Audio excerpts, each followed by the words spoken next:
Olá, o nosso convidado de hoje é o jornalista, comentarista político, já atuou em inúmeros veículos de comunicação de imprensa do Estado. Ele é multimídia, um homem de rádio, de jornal, de revista, de TV. Atualmente é correspondente do jornal O Estado de São Paulo. Lançou recentemente o livro A Fala do Poder, que apresenta em suas páginas perfis e discursos comentados de governadores da Paraíba. A obra adiciona valiosas informações, inclusive informações nunca publicadas, informações de bastidores. É com prazer que eu recebo aqui nos estúdios da RCTV o nosso amigo jornalista Nonato Guedes. Nonato, você conseguiu no livro, e Paulo Gadelha, que escreve muito bem, disse que escrever é arte de cortar palavras. Você cortou muita coisa, mas resumiu a fala do poder num material extraordinário, muito elogiado. Quanto tempo de trabalho, Nonato?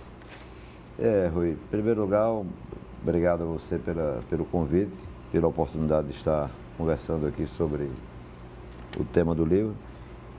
Eu diria que objetivamente durou um parto feminino, foram exatos 9 meses de preparação desse trabalho.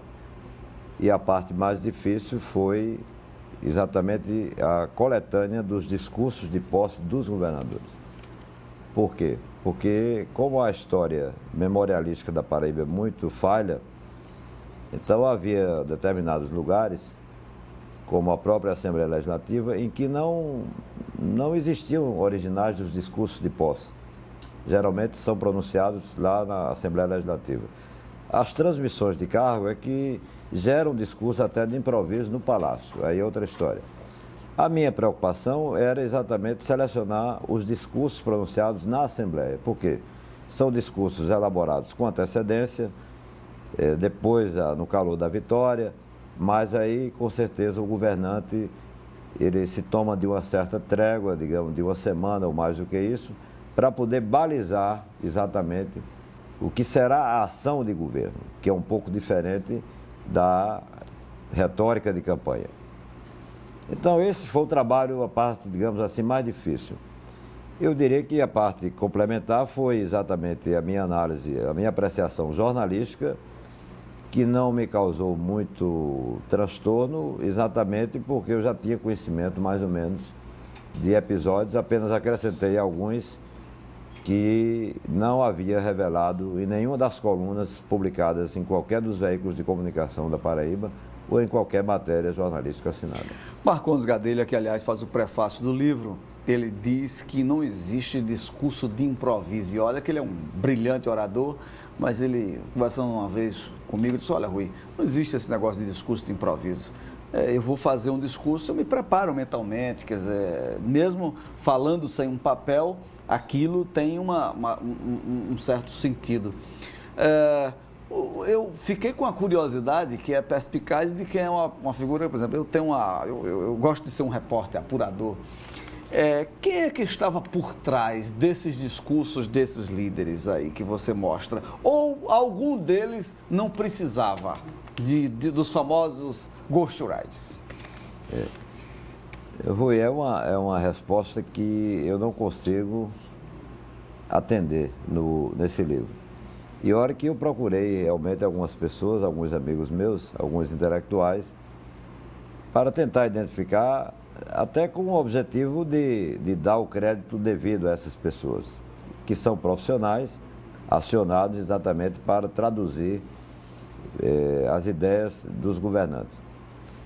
Mas ficou muito complicado. Ora, muita gente não quis assumir, ora, muita gente tinha dúvidas sobre se realmente o discurso que repassou foi pronunciado na íntegra, porque ocorre de certos governantes se darem ao direito, e isso é perfeitamente normal, de acrescentar detalhes ou expressões que eles mesmos consideram mais marcantes no discurso.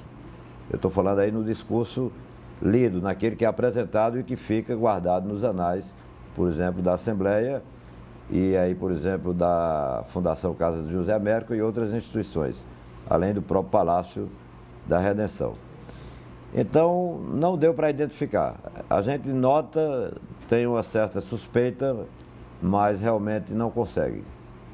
Mas, com certeza, houve aí, digamos, assessoramento de intelectuais bastante conceituados aqui da Paraíba, que levaram subsídio também de técnicos, de economistas e tal, porque um governador, para montar a estrutura de um discurso de posse, ele recorre a fontes variadas. Você fez uma pesquisa de 66 até agora, no governo de Ricardo Coutinho. O que compreende um arco temporal aí de quase meio século, são 46 anos mais precisamente. Aí, por que essa delimitação?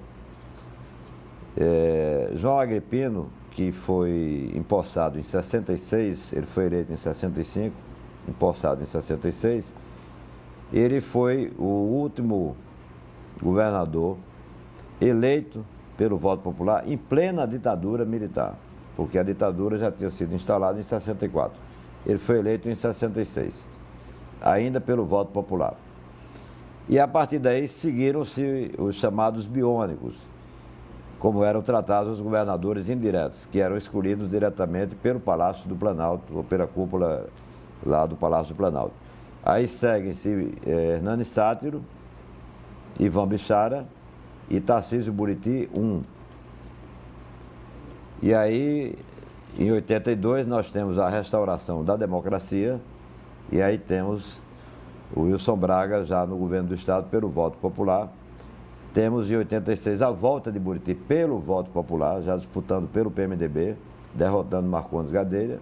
E temos os outros que se seguiram, como Ronaldo Cunha Lima, como José Maranhão, como Antônio Maris, como Cássio Cunha Lima, até chegarmos em Ricardo Coutinho, que é o primeiro governador da chamada era digital, das redes sociais interativas.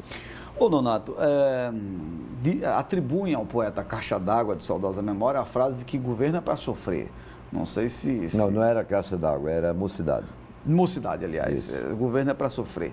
Se você observar, por exemplo, de Braga para cá, os governantes da Paraíba, eles enfrentaram verdadeiras batalhas, assim, quase via crucis, né? Vamos ver aqui. Braga teve o caso Paulo Brandão, que praticamente ceifou a sua vida pública. Buriti teve uma briga com a Assembleia Legislativa. Muito. Não é verdade? Foi o Cássio... Não só com a Assembleia, como também com o PMDB. Houve o rompimento dele com o PMDB, que deu legenda a ele em 86 para ser candidato. Pois é. Maranhão enfrentou aquelas turbulências, talvez tenha sido que, apesar da briga com o PMDB, com o Grupo Cunha Lima, mas ele teve 6 anos aí de uma sobrevida até em voo de cruzeiro, mais tranquilo, né? Cássio teve uma turbulência que acabou salvando-o no primeiro mandato, mas o consumiu no segundo mandato. O governador Ricardo Coutinho não é diferente, enfrenta uma série de problemas. Isso é natural do poder na Paraíba? Rui, é natural porque o poder realmente, além de desafiador, ele é desgastante. É aquela história que o Marcondes fala com muita propriedade aqui no prefácio, da guinada que o governante experimenta quando está na cadeira do poder. Então, daí porque você, lendo esse livro e consequentemente, os discursos de posse, você vai sentir aqui que todos os governantes falam na herança maldita, no caos que receberam. Irei administrar a Paraíba assim assada porque recebi dessa forma, etc. Colocando sempre a culpa no antecessor. Eu tentei, uma certa vez, perguntar ao ex-governador Buriti, informalmente, por que essa tradição de colocar a culpa no antecessor. E eu acho que o professor Buriti, na época, como ele não tinha resposta muito mais meridiana sobre o assunto, ele disse: Nonato, eu não sei, realmente é uma explicação assim plausível. Agora, eu só sei que isso é antigo na história do Brasil. Isso vem desde os antigos governadores gerais do Brasil. O único governador que não falou mal do antecessor foi Tomé de Souza, porque foi o primeiro governador geral do Brasil. Mas se você já pegar o Mendes Sá, que foi o segundo, já falava mal, ele já coloca defeito no governo de Tomé de Souza. Quer dizer, então, eu acho que é da cultura brasileira, né? Acho que é da fogueira de vaidade do poder. Eu vou tocar nesse assunto aqui, porque não é uma indiscrição, até porque, se for verdade, eu estou do seu lado. Mas eu já ouvi gente dizer que o seu livro tem uma paixonite por Tarcísio e Miranda Buriti.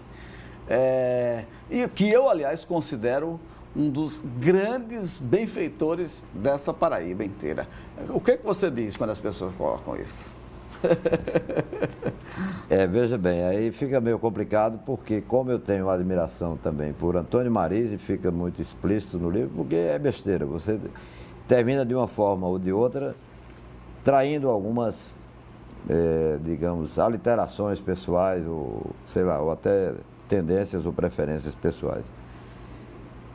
E tem também Ronaldo Cunha Lima. Eu tive uma história muito pessoal com o Ronaldo, foi uma história pessoal mesmo, de cachaça e mulher e tal, de tomar cerveja em mesa de bar, de conversar com ele naquela fase em que Ronaldo podia fazer isso. É verdade que Ronaldo, em pleno governo, dormia várias vezes na sua casa, Nonato? Não, várias vezes não. O que aconteceu é que ele, uma vez, ele foi à minha residência para um bate-papo num dia de sábado, pediu até que convidasse o Bill Ramos, e o Bill Ramos foi também, e ficamos lá, era prefeito de Campina Grande na época, ficamos lá no lazer e... Amanheceu o dia? Não, ele, acho que cansou um pouco da conversa e da bebedeira e tal, e ele foi descansar um pouco na cama. Isso aí... Mas com aquela capacidade na época que surpreendeu a todos, no que tomou um banho e tal, rejuvenesceu e meia hora, 40 minutos depois, ele chegou e disse, estou pronto para outra, vamos recomeçar? Eu disse, não, é melhor o senhor ir para Campina Grande, depois a gente retoma. Então. Houve esse episódio, realmente. Agora, em relação a Buriti, eu tenho realmente uma admiração muito grande por Tarcísio Buriti, exatamente porque foi um intelectual altamente preparado. Do ponto de vista do governo, eu deixo claro no meu livro quais foram os pontos positivos e os pontos negativos, porque o segundo governo não repetiu o primeiro governo. Pois é, o nosso bate-papo de hoje foi com o jornalista Nonato Guedes, que acabou nos dando uma verdadeira aula aqui com o seu livro A Fala do Poder. Nonato, obrigado pela presença. Eu que agradeço a você. Tenho uma admiração e respeito pelo seu trabalho, que você lida com as letras igual a Ayrton Senna nas pistas. Que nada. Livre, leve e solto. Você é que é generoso. Muito obrigado a você e aos telespectadores. O programa 10 Minutos fica por aqui. De segunda a sexta, às 6h30 da noite, eu conto com sua audiência. RCTV, você já sabe, do seu jeito, para você.